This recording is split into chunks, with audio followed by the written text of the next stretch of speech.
Hola, hola, hola, sean todos y todas muy bienvenidos a otro programón de Ambiente y Medio. Mauri, ¿cómo estás? ¿Todo bien? ¿Querés decirles algo?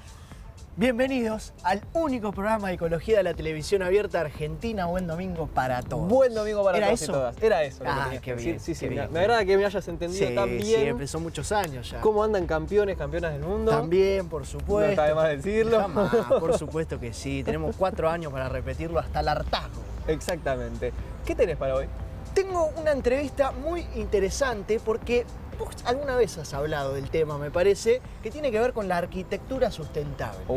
Mirá, Gran tema, ¿no? mirá. Gran tema. A mí particularmente me gusta mucho la arquitectura y la verdad es que La arquitectura es el diseño de nuestro hogar, por decirlo de alguna forma. El diseño de los lugares que habitamos y siempre nos gusta tenerlo ameno. exactamente. Y qué mejor que si está ameno, que además sea sustentable, o sea, que nos haga bien, que no tenga materiales corrosivos para nuestra salud ni para el ambiente. ¿Me van a hablar de algo de eso? No voy a decir más nada porque acabas de decir todo espectacular, así que me parece que con eso tenemos una gran invitación. ¿Van a hablar de eso, de verdad? Sí, por supuesto. Bueno. Tenemos una gran invitación para ver una linda entrevista. Mirá qué bueno, ¿eh? ¿Vos qué tenés? Bueno, yo estuve haciendo un informe de noche. ¿Otra vez? De noche. ¿Estuviste hace poquito haciendo otro de noche? Esta vez es muy distinto. Ah, bueno. Porque esta vez no vamos a hablar de las cosas lindas que tiene la noche. Ah. O mejor dicho, son cosas lindas, pero que nos afectan y que también afectan al ambiente. Estoy hablando... ¿Puedo adivinar? Dale, Contaminación lumínica. así es. Exactamente. Así es. Es un informe acerca de la contaminación lumínica y cómo la luz nos afecta, nos altera, qué afecta la luz nocturna artificial, un montón de estas cosas. Repercute en el sueño. también. Repercute en el sueño, repercute en las plantas, en los pájaros. Bueno, no quiero adelantarme, no quiero spoiler mucho, pero ¿Te cuesta dormir? un montón. ¿Y crees que la, Un montón. ¿crees que la contaminación lumínica incide en ese problema? 100% sí. Y Bien. más, o sea, el momentito ese antes de dormir de mirar el celu, Ah, eso es chequear lo peor. redes sociales, que no Sí. sé qué, que bla, bla, bla, eso te hace pelota. Sí, la verdad Eso que sí. me parece que ya todos y todas sabemos que Es lo menos eso recomendado no hay que del hacer. mundo. Exactamente. Pero bueno, además de eso hay un montón de otras cosas que hay que prestarle atención. Un librito ahí, ¿no? Para irse a dormir más relajado. Sería lo mejor. Ahí está. Tecito, librito. Bueno. Y además tenemos un tema de la semana. claro que sí, tenemos un informe de la Qué semana. temita aparte, ¿eh? Me entusiasma un poco. Bueno. Me entusiasma un poco Bueno. porque Misiones, la provincia de Misiones, se convirtió en la segunda provincia en prohibir el uso del glifosato. Señoras y señores, un aplausito. Gran noticia. La primera provincia fue Chubut en el 2020, pero ahora Misiones aprobó una ley que prohíbe el uso del glifosato para el 2025 y Exacto. obliga a los productores a trasladarse a una agroecología. Así que tienen 2 añitos, me parece bien, está bien. Está muy bien, porque aparte el glifosato es uno de los agrotóxicos más cuestionados en el mundo y en 2015 la OMS, la Organización Mundial de la Salud, confirmó que daña la genética. Es decir, ¿qué daños provoca en la genética propiamente dicho el glifosato? ¿Qué pasa con el glifosato en el mundo? ¿Qué argumentan los que están en contra de su prohibición? Miedo frente a esas personas. En definitiva, ¿cómo transicionar para una Argentina agroecológica? Todo eso. En el informe de la semana. El glifosato es el pesticida más usado para el control de las malezas en la agroindustria, pero también es el más controvertido. Misiones acaba de sancionar una ley que prohíbe su uso a partir de 2025. Ya son 400 las ciudades y pueblos de nuestro país que impusieron restricciones al glifosato, pero solo las provincias de Chubut, desde 2020, y ahora Misiones, lo prohíben explícitamente.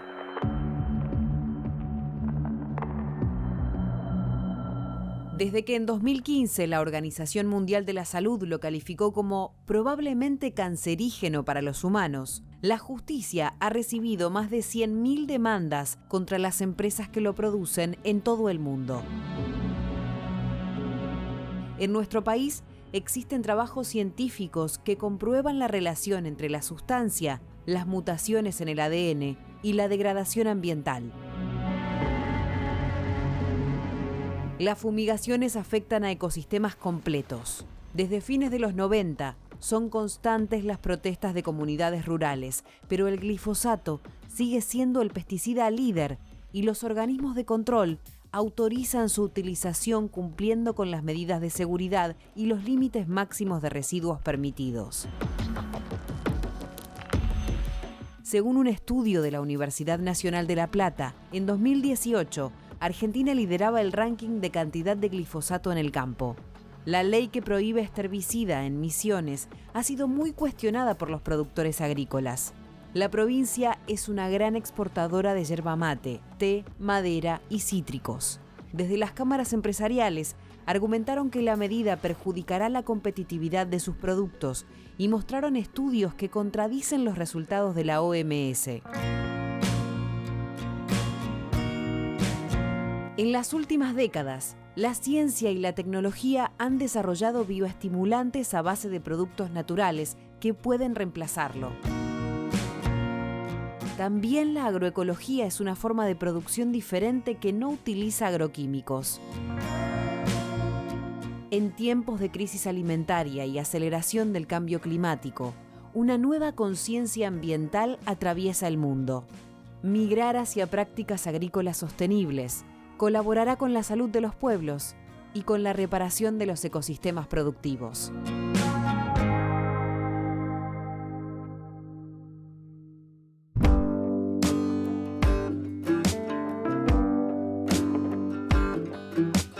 Todos los años, desde la producción del programa, planteamos un inventario de notas a realizar. Este 2023 lo empezamos diciendo que no podíamos transcurrir otro año sin venir al mejor museo de todos, con perdón, por supuesto, de muchos otros grandes museos que hay en nuestro país. Estoy hablando en este caso del Museo de Ciencias Naturales de La Plata, perteneciente a la Facultad de Ciencias Naturales, y Museo de la Universidad Nacional de La Plata. Museo creado, al menos en su espíritu, por el señor Francisco Pascasio Moreno, el perito Moreno, del que hablaremos bastante en este informe, en un edificio que empezó a construirse en 1884, que se inauguró el 19 de diciembre de 1888 y que el 24 de octubre de 1997 fue declarado como lo que es, Monumento Histórico Nacional. No solamente por su valía arquitectónica con un estilo neoclásico, sino también, más que nada, por lo que hay ahí adentro, por el patrimonio histórico, cultural, natural, que es en definitiva lo que nos convoca.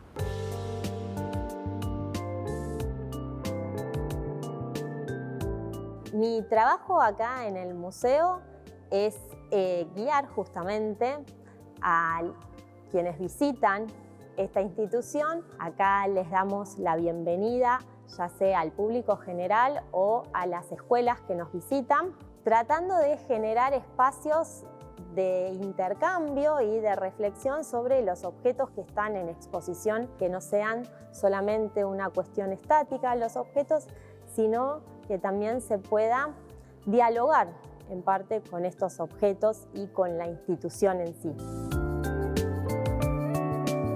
El museo cuenta con dos plantas, planta baja y planta alta, que responden en su armado al proceso evolutivo de la vida misma. Porque en la planta baja, como podemos observar, tenemos la parte de geología, paleontología y zoología que nos muestra el origen de la Tierra y las especies, mientras que en la planta alta tenemos la evolución del ser humano y las culturas. Como nosotros venimos a hablar principalmente de naturaleza, nos vamos a enfocar más que nada en la planta baja.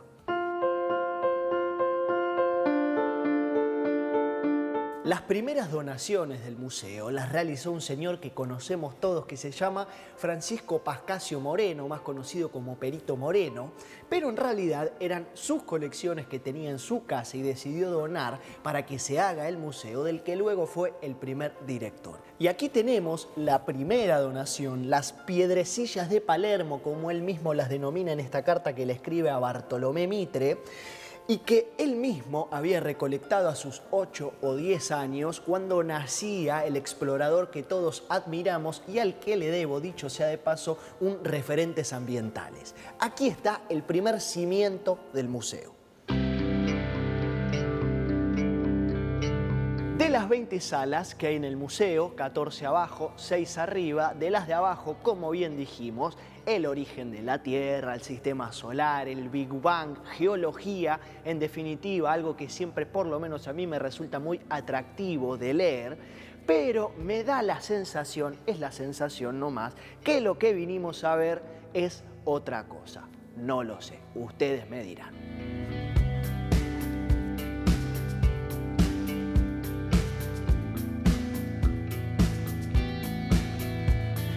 Es fundamental conocer la historia de la naturaleza y la naturaleza en sí para saber dónde estamos nosotros parados. Los museos en este rol tienen una importancia primordial porque han dejado de ser esos bazares de grandes novedades del siglo XIX para convertirse hoy en la base física de la diversidad, de la conservación, para guiar políticas de conservación e incluso de preservación y de desarrollo sustentable.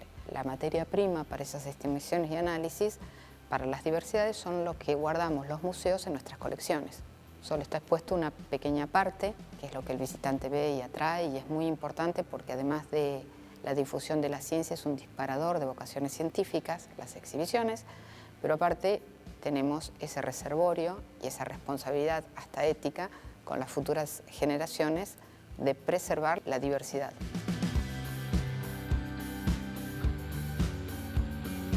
Como en casi todos los museos que hablan de geología, aquí también hacemos un repaso de las eras geológicas. La cenozoica, la mesozoica, la paleozoica, la precambriana, la proterozoica, la arcaica y creo que me olvido de una, pero no me vayan a retar por eso.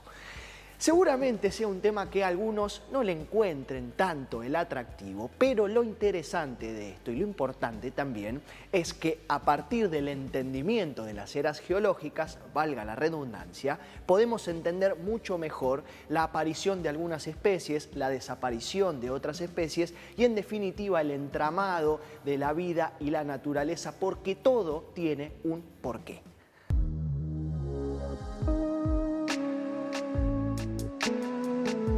Antes dije que me gustaba la geología, pero también dije que me gustaban un poquitito más los animales. Bueno, si hablamos de animales, párrafo aparte para la megafauna. Y si hablamos de megafauna, párrafo aparte para el megaterio. Miren lo que es ese pedazo de animal. Imagínense la cantidad de comida que necesitaba para alimentarse, el espacio que necesitaba para desenvolverse, cuestiones que uno podría tomar como razones que expliquen su desaparición, pero en realidad la mano del hombre ya tenía que ver con los cazadores y el tipo de flecha que utilizaban, que decretaron el principio de su fin.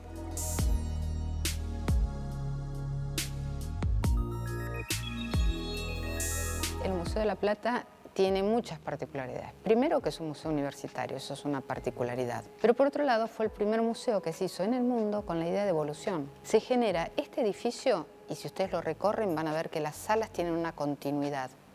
Es un óvalo en la primera planta de continuidad, pasando desde las formas de vida que se consideraban más primitivas hasta las más evolucionadas.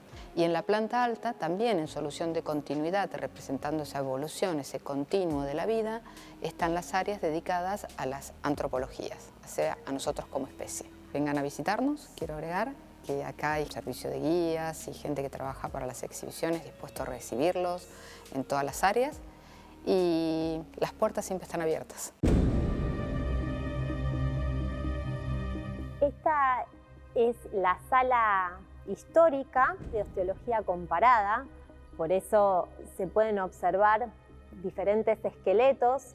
Y dije la sala histórica porque es una sala que se mantiene casi igual que desde los comienzos del museo, porque la idea en ese momento era que en las salas estuvieran en exposición muchas piezas, en este caso muchos esqueletos, y hubiera poca información, por eso no hay mucha cartelería. Algo interesante de la sala es que pueden observar esqueletos de cetáceos principalmente colgados desde el techo. Esto es una idea que se trae de los museos de Europa de la misma época. En este caso, las vigas que pueden observar no son para sostener el techo, sino para que se pudieran colgar y mantener estos esqueletos. El que vio Una noche en el museo, La 1 es un peliculón, recomiendo, sabe perfectamente que esta escena debe generarte algo de desconfianza porque en un momento el bicho este se levanta y se apodera del museo. Saliendo del chiste, estamos por lo menos hace 3 horas dando vueltas por todo el museo viendo a cada uno de los animales en un recorrido espectacular, así que lo único que quiero decirles es que no se pierdan esta experiencia.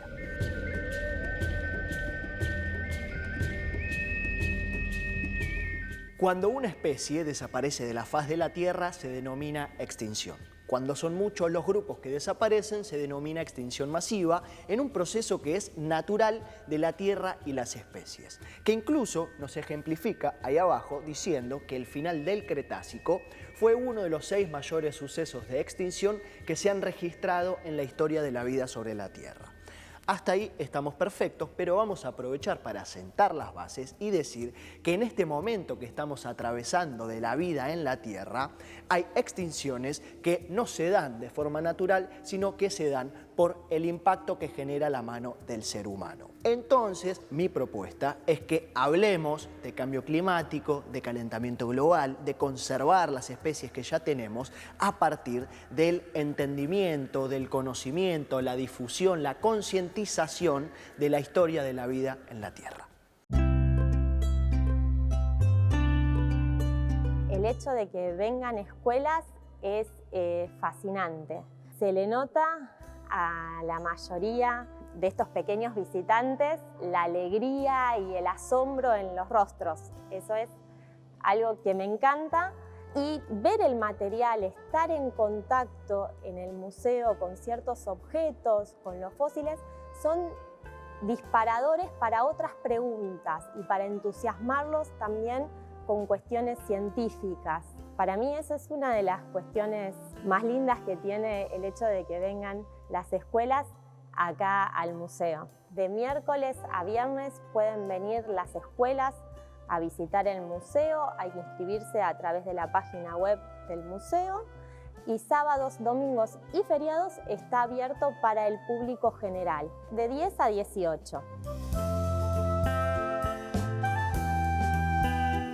Un placer absoluto haber podido realizar este informe, así que muchísimas gracias al museo por esta oportunidad, porque en definitiva, creo yo, nada más lindo que aprender de manera didáctica, aprender de algo que te gusta, que es en definitiva lo que ofrece el museo, poder entender la historia de la naturaleza a través del entretenimiento y la curiosidad. Así que desde Ambiente y Medio no tenemos más que invitarlos a que vivan esta experiencia.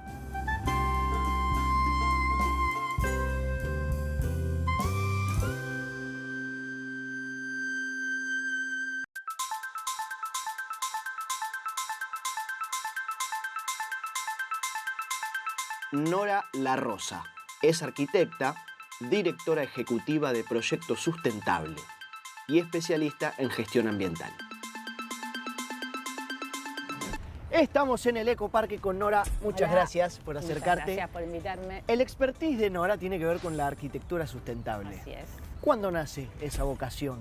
Bueno, como arquitecta siempre tuve mi vocación, pero hacia el 2008, te diría, empecé a tomar conciencia de cómo estaba yo diseñando y construyendo, y ahí me puse a estudiar, me puse a especializarme, hice una especialización en gestión ambiental, y bueno, entendí que estábamos haciendo las cosas bastante mal, o por lo menos yo las estaba haciendo bastante mal. O que se podían hacer mejor. Se podían hacer con una mirada donde el impacto ambiental fuera menor o fuera nulo, que sería el ideal, pero cuesta todavía mucho. Y ahí rearmé mi profesión desde mi persona y a todo mi equipo. Y te diría que hoy ya la mirada es desde lo ambiental más desde lo arquitectónico, ¿no? Y realmente creo que es la verdadera misión que tengo en esta vida, de poder transmitir todo lo que está pasando y todo lo que va a pasar si no hacemos las cosas que tenemos que hacer. Y como digo siempre, los arquitectos que hacemos ciudad, hacemos edificios, somos más responsables que otras profesiones porque dejamos algo bueno, puede ser positivo, puede ser muy negativo. Así que bueno, acá estamos tratando de mejorar.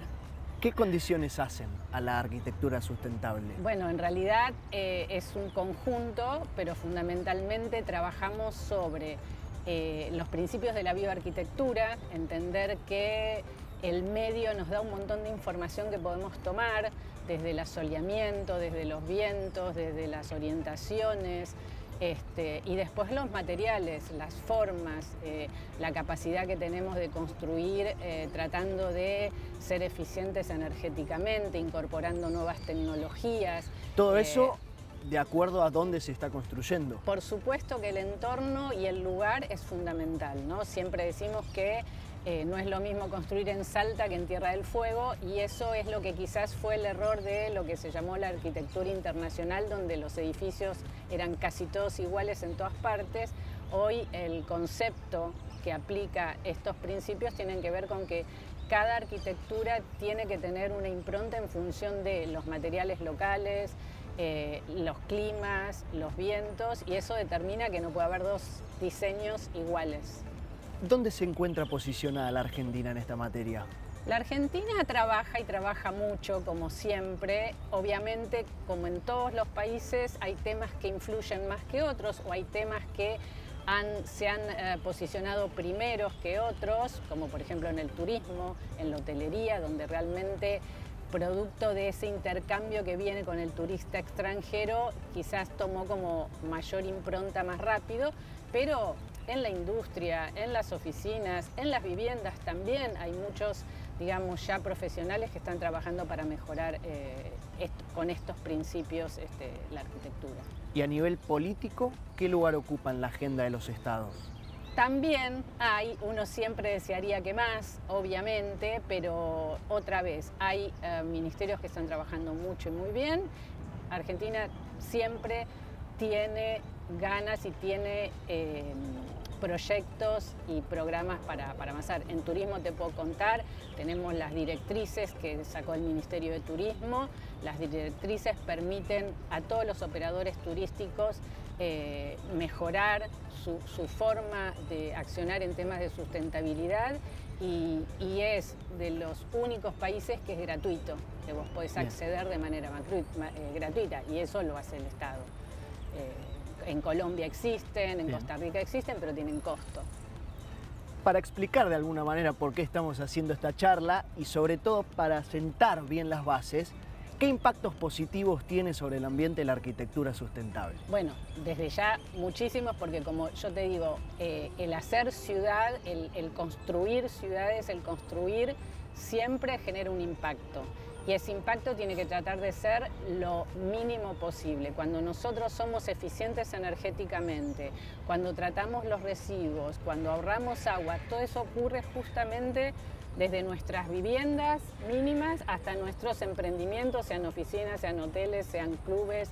Entonces, cuando nosotros pensamos en un diseño que tenga que ver con una orientación que permita el mejor asoleamiento en invierno, las mejores sombras en verano, si alrededor plantamos para que haya sombra, siempre decimos una calle con árboles a una calle sin árboles puede tener una diferencia térmica de hasta 10 grados. Entonces es un conjunto en los materiales fundamentales. A veces los materiales baratos o más baratos vienen de otros países, como decir, vienen de China y sin embargo nadie cuenta, es más barato, pero nadie cuenta el costo ambiental de ese traslado. Si nosotros pudiéramos entender ese costo, seguramente un material local sería más económico.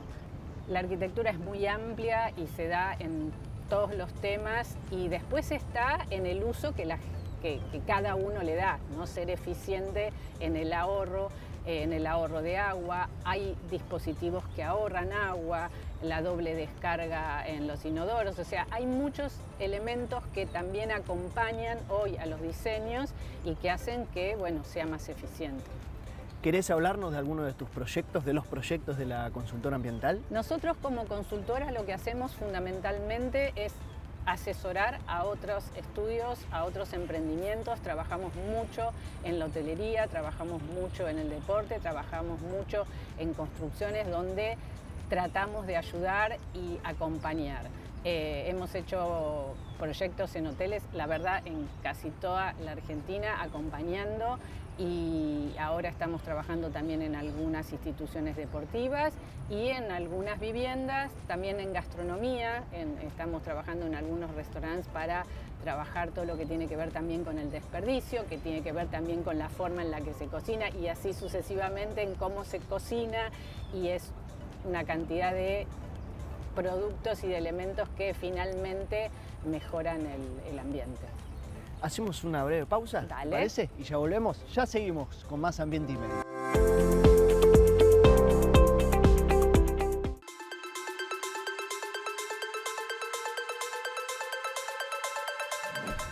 En la primera parte de la entrevista mencionaste un poco a los hoteles y Sí. aprovechando esta nueva tendencia Sí. de que en los veranos nos vamos hacia la naturaleza y en contacto un poco más con lo sustentable, te quería preguntar si sabes de esta nueva etiqueta de hoteles más verdes, Sí.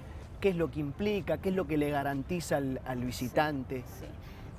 Hoteles Más Verdes es una ecoetiqueta que tiene ya más de 10 años en la Argentina, de hecho fue bastante vanguardia en su momento. Bien. Permitió que la hotelería empezara a trabajar con estos conceptos, porque ya había alguna demanda que existía.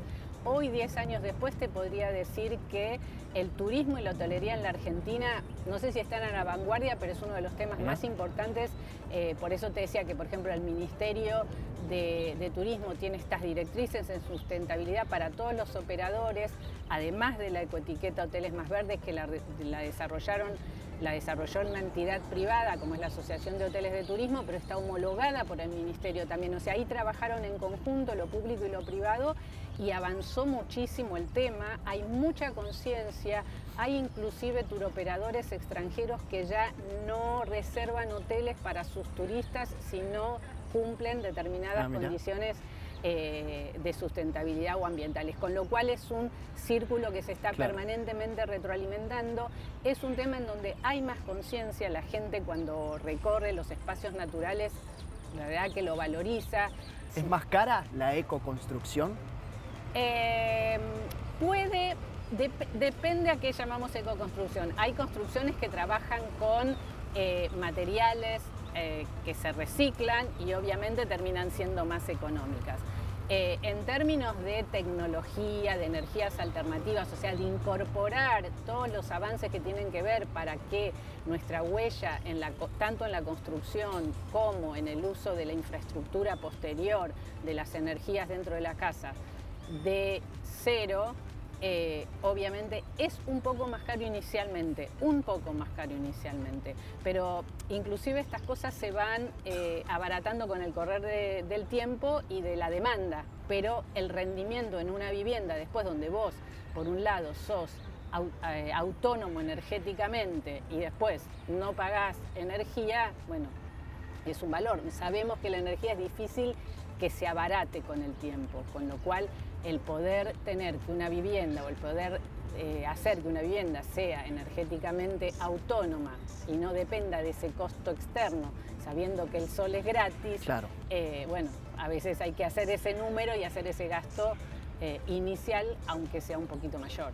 Nora, te agradezco muchísimo por haberte acercado. Nosotros en los cierres de nota hacemos desafíos, así que te voy a proponer un desafío que tenemos que remodelar nuestra casa, así que te convocamos a que nos ayudes en una escala pequeña, en una escala mediana, en una escala grande, un poco más ambiciosa.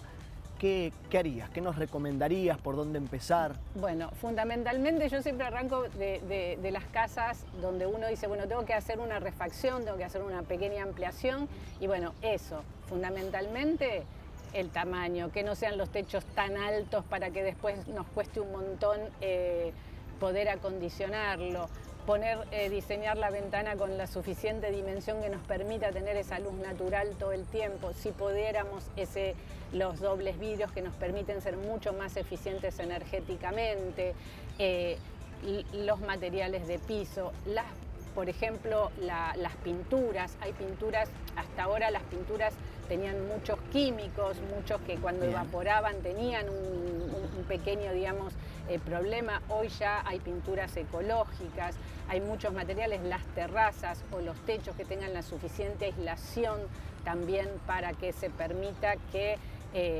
ese sol de verano o inclusive el frío en invierno no ingresen de manera tan directa y se permita eficientizar. Y después, si se puede, incorporar las energías alternativas. Obviamente hoy un calefón solar, hoy un pequeño panel, aunque no sea para el 100% de la energía, que nosotros digamos, bueno, hoy o en el primer diseño incorporo el 10 o el 20% de mi energía a la energía que tengo cotidianamente, y después puedo ir incorporando cada vez más paneles hasta llegar a ser eficiente. Y cuando no la uso, ustedes saben que tenemos la ley de generación distribuida, en el cual sí, no sé, estamos de vacaciones un mes y seguimos generando energía, esa energía se la damos al sistema y después nos la complementa, con lo cual, digamos, es algo que yo creo que hay que visibilizarlo más, hay que hacerlo más conocido y de a poco ir incorporándolo en nuestras viviendas.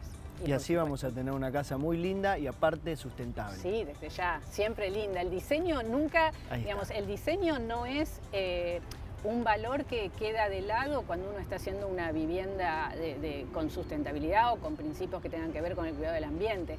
El diseño para los arquitectos es fundamental, es estratégico. Intachable. Y obviamente, ¿no? En eso no hay nada que el ambiente, la sustentabilidad impidan un buen diseño. Nora, muchísimas gracias a por vos. acercarte y nosotros seguimos con más Ambiente y Medio.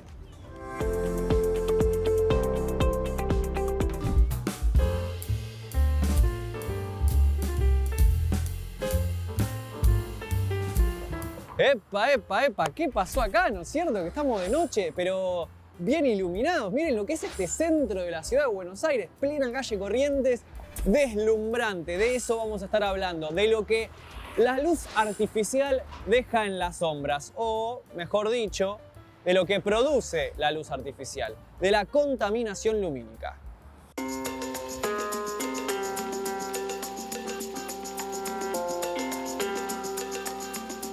Hace ya varios años, los astrónomos advierten acerca del encandilamiento de las ciudades y cómo afecta a la observación de las estrellas.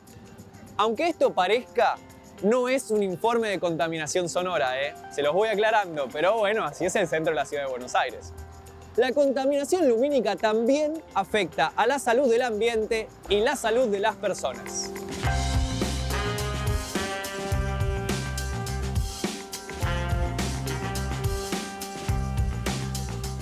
El 80% de la población mundial está expuesta a la contaminación lumínica. Hay un sitio web que se llama lightpopulationmap.info, que es un mapa mundial acerca de los lugares donde hay contaminación lumínica.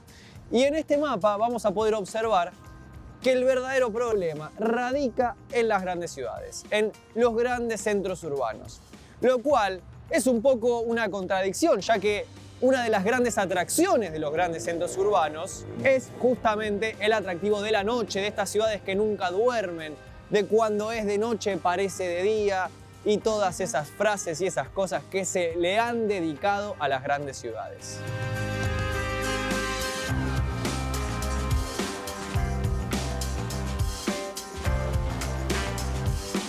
La contaminación lumínica es la emisión de luz nocturna a través de fuentes artificiales con una intensidad superior a la necesaria.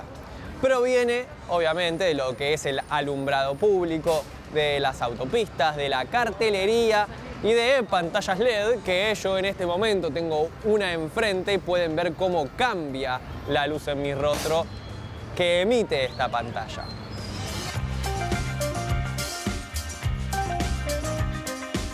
Obviamente que la idea no es quedarnos a oscuras, no, para nada, eso incluso puede ser un problema por cuestiones de seguridad, sino se trata de usar mejor, con más eficiencia, lo que es la luz artificial, de direccionar bien aquellas luces en el alumbrado público, apagar aquellas innecesarias, como lo puede ser un local de ropa o de comida que cerró y adentro están las luces prendidas, ¿para qué? Y bueno, ni hablar de lo que son las publicidades a inmensa escala, como este cartel que me encandila constantemente.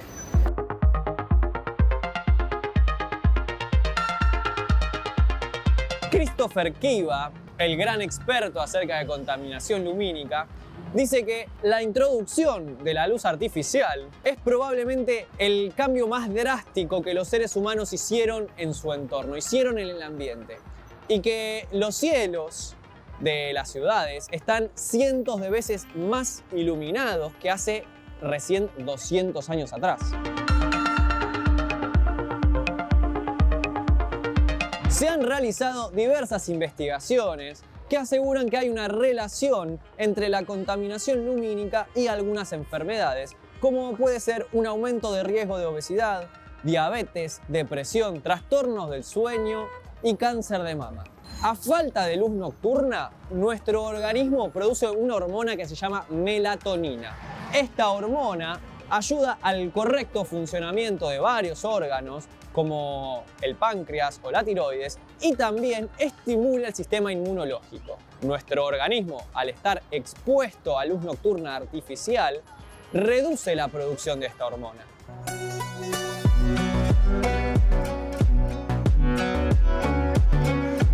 Un tercio de la población mundial no puede ver la Vía Láctea, es un pequeño gran datazo. También la contaminación lumínica altera al ritmo circadiano de las personas. Son cambios físicos y mentales que se producen en ciclos de 24 horas que responden principalmente a la luz y a la oscuridad. La alteración de estos ritmos producen estrés, ansiedad, cambios hormonales y todas estas cosas. La contaminación lumínica también altera las plantas, ya que altera los periodos de fotosíntesis. Debido a que no hay completa oscuridad, las plantas de noche se estresan.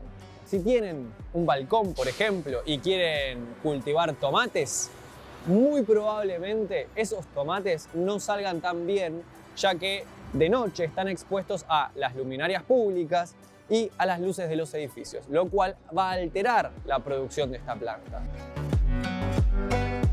Por otro lado, también afecta a las especies animales, particularmente a las aves, ya que las aves migratorias se guían por la luz de la luna y las estrellas y debido a la contaminación lumínica de las grandes ciudades, hacen que se desvíen, pierdan su curso y finalmente pueden morir debido al cansancio o por chocarse contra algunos edificios iluminados. Y por supuesto, vamos a nombrar a los insectos, que bien sabemos que los insectos se ven atraídos por la luz artificial. Se ven tan atraídos que incluso pueden llegar a morir quemados por esas luces artificiales. Y esto significa que hay menos insectos en las cadenas tróficas y por ende también hay menos polinizadores, ya que algunos de esos insectos que se ven atraídos por las luces artificiales son polinizadores. Para conocer más acerca de la contaminación lumínica y cómo nos puede afectar y cómo afecta a distintas áreas de la vida, estuvimos hablando con un astrónomo para que nos dé otro punto de vista al respecto de este fenómeno. Hoy en día puede que entendamos a la astronomía o que veamos a la astronomía como algo muy ajeno a nuestras vidas diarias, pero generalmente no apreciamos a la astronomía como realmente lo que es, o mejor dicho, lo tan conectada que está la astronomía con nuestra vida diaria. La observación del cielo ha sido, por lo tanto, algo muy importante y lo sigue siendo, como por ejemplo la medición del tiempo o los satélites GPS con los cuales hoy todas nuestras actividades las podemos georreferenciar y ubicarnos espacialmente. Pero claro, para observar el cielo tenemos que tener cielos oscuros y lamentablemente, como resultado del avance, ¿sí?, de la civilización sobre la faz de la Tierra, la contaminación lumínica ha hecho que esta observación del cielo sea cada vez más compleja. Es más, hoy en día tenemos tantos satélites artificiales que incluso para la observación astronómica ya se está complejizando esta observación con el fin siempre de tener imágenes y fotografías lo más limpias posibles. La contaminación lumínica como crecimiento de las grandes urbes, de las grandes ciudades, está haciendo que los cielos cada vez sean menos visibles, que nos cueste cada vez observar en mejor manera.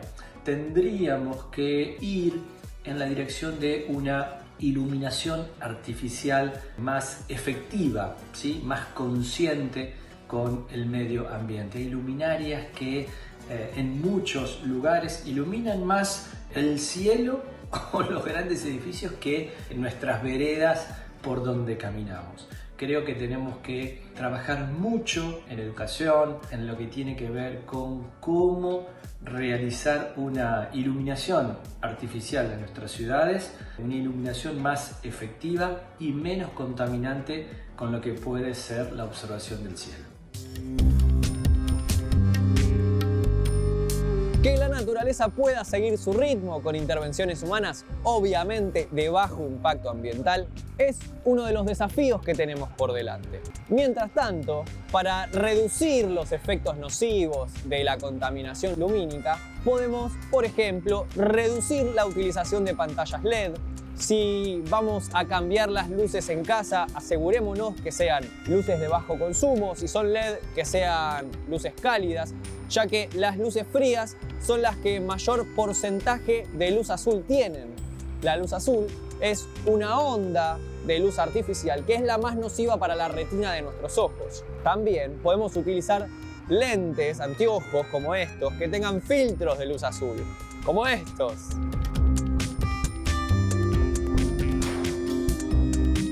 Por otra parte, yo entiendo que la luminaria, el alumbrado público, mejor dicho, tiene muchas veces criterios estéticos, pero la realidad es que a pesar de que sea muy lindo ver cómo quedan las lucecitas, no podemos andar corriendo atrás de parámetros estéticos cuando son nocivos para nuestra salud.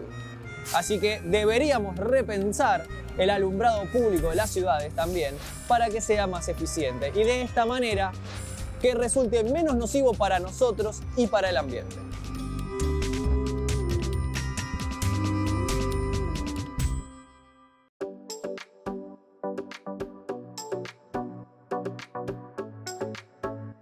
¿Hasta dónde llega nuestra vista? Me estuve preguntando. Porque en general podemos observar todo lo que tenemos alrededor, toda la flora y la fauna, podemos ir relacionándonos e ir identificando las distintas especies. Pero hay un mundo que no vemos así a simple vista. Es el mundo de los insectos. Ese pequeño, gran, inmenso mundo en realidad que no podemos ver a simple vista, que necesitamos o acercarnos demasiado o de herramientas que nos permitan poder observar ese mundo. Por eso, en el día de hoy les quiero recomendar el documental Microcosmos.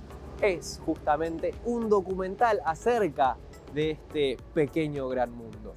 Este documental francés de 1996 tardó 3 años en realizarse, más de 3 años en realidad, porque los productores, los realizadores, estuvieron preparando técnicamente las cámaras, la iluminación y todos los equipos para poder grabar a estos insectos y cómo es su mundo. Tanto estuvieron trabajando al respecto que ganaron el premio Cannes 1996 al Gran Premio Técnico por poder realizar toda esta estructura que se necesita para poder grabar este microcosmos. Por supuesto, como todo documental bien hecho, vamos a pasar a atravesar distintas emociones, distintas sensaciones que tiene que ver con lo que estamos viendo, con las acciones que estos insectos de la pradera francesa están realizando. Como ya bien dije, vamos a conocer en mayor medida este submundo, este microcosmos, justamente como el título de la película lo viene diciendo. Y antes de que me olvide, tienen que seguirnos en las redes sociales, @Fundación Ambiente y Medio. Pueden volver a ver los programas enteros en nuestro canal de YouTube, que está espectacular. Y ya que entraron a nuestro canal de YouTube, que están los programas enteros, están los segmentos por separado, suscríbanse, activen la campanita porque nosotros hacemos contenido ambiental. Y ahora sí, nos vemos la próxima.